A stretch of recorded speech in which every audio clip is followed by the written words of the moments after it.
Hi everyone, welcome back to my YouTube channel. నేను మీలాల కృష్ణ. ఎలా ఉన్నారు అందరూ?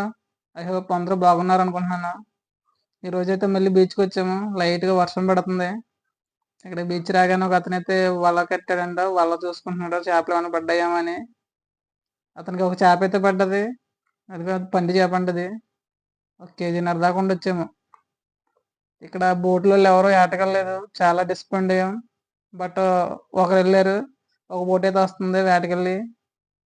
ఆ బోట్ అయితే దగ్గరకు వచ్చేసింది ఆ బోటు. వాళ్ళకి లా బోట్ లాగడానికి అయితే నేనే హెల్ప్ చేశాను. ఆ రెడ్ క్యాప్ పెట్టుకున్నాను కదా, నేనే అది బోట్ అయితే పైకి లాగేసాను. చేపలు అయితే చాలా తక్కువగా వచ్చాయి. చేపలు కానీ రొయ్యలు కానీ చాలా తక్కువ వచ్చాయి. వాతావరణం అంత అనుకూలంగా లేకపోవడం వల్ల కొంచెం తక్కువ వచ్చాయంట. నేనైతే రొయ్యలు తీసుకున్నాను. ఒక్కో రొయ్య 15 రూపాయలు పడింది. ఆ రొయ్యలని అయితే కాల్దాం అనుకుంటున్నాం ఇప్పుడు. మా అన్నయ్య తమ్ముడు అయితే పుల్లలు ఏరుతున్నారు. పుల్లలు ఏరిచి పుల్లల మీద కాల్దాం అనుకుంటున్నాం. ఇక్కడ ఎవరో మందు తాగేసి బాటిల్ అయితే పాల్గొట్టేశారు. మరి బీచ్కి వచ్చిన వాళ్ళు ఏమనుకుంటున్నారో, వాళ్ళు ఇలా పాల్గొడితే మరి ఉన్న వాళ్ళు తిరగొద్దు అసలు. కొంచెం రెస్పాన్సిబుల్గా ఉండాలి కదా వాళ్ళకైనా. తమ్ముడైతే రాయి కడుగుతున్నాడు. ఆ రాయి మీద పెట్టి కాల్దామని. రాయి క్లీన్ చేసి వచ్చిన తర్వాత దాని చుట్టూ పుల్లలు పెడుతున్నాడు. సిగ్గుపడిపోతున్నాడు వాడు. మా తమ్ముడికి అయితే క్రిస్మస్ హాలిడేస్ ఇచ్చారంటే 2 days. అందుకే మాతో పాటు పొద్దున్న బీచ్కి వచ్చేసాడు. అదిగోండి ఆ రైలు అయితే దాని మీద సెట్ చేస్తున్నాడు. రాయి మీద పెడుతున్నాడు. 4 రైలు అయితే కాల్చిపోతున్నాం ఇప్పుడు. ఆ రైలు వచ్చి 30 కౌంట్ ఉంటాయేమో. ఒక్కో రొయ్య 15 రూపాయలు అంట.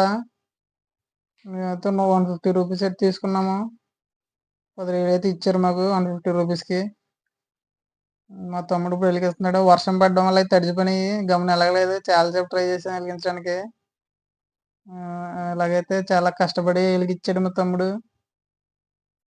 మీలో ఎంతమందికి ఇలా ఉదయాన్నే బీచ్కి రావడం అంటే ఇష్టమో కమెంట్ సెక్షన్లో కమెంట్ చేయండి. ఈ రైలు అయితే ఒకవైపు కాలని మళ్ళీ ఇంకోవైపు కాల్చాలి. మా అన్నయ్య అయితే రైలన్నీ మళ్ళీ ఇంకోవైపు తిప్పుతున్నాడు. మొత్తం 2 వైపులు బాగా కాల్చాలి. రెండో వైపు తిప్పాడు. మళ్ళీ పైన పుల్లలేసి ఇంకోసారి మళ్ళీ కాల్చాలి బాగాన. రైలు అయితే బాగా కాలిపోయినాయి. అవి నిప్పుల్లోంచి తీస్తున్నాడు మా తమ్ముడు ఇప్పుడు. రొయ్యలు బాగా బ్లాక్ కలర్లో కనిపిస్తేనే కాలినట్టు, లేదంటే లోపల ఉడకదు. అలాగని బాగా ఎక్కువ కాల్చేసినా మాడిపోతాయి, మొత్తం తినడానికి కూడా పనికిరావు. ఆ పైన కనిపించే షెల్ మాత్రమే బ్లాక్ కలర్లో కాలేలాగా కాల్చాలి. అది చూసారా, రెడ్ కలర్లో వచ్చింది లోపల షెల్ తీసేస్తే. మా తమ్ముడైతే సూపర్ ఉంది అంటున్నాడా. నేనైతే ఫస్ట్ టైం ఇలా తినడం సముద్ర రొయ్యలు కాల్చుకుని. రొయ్యలు అయితే చాలా బాగున్నాయి. మీరు కూడా ఎప్పుడైనా ట్రై చేయండి బీచ్కి వస్తేనే. మా వీడియోస్ మీకు నచ్చినట్లయితే లైక్ చేయండి, కమెంట్ చేయండి, షేర్ చేయండి. అలాగే సబ్స్క్రైబ్ కూడా చేయండి. బెల్ ఐకాన్ కూడా ఆన్లో పెట్టుకోండి. నెక్స్ట్ వీడియోలో మళ్ళీ కలుసుకుందాం.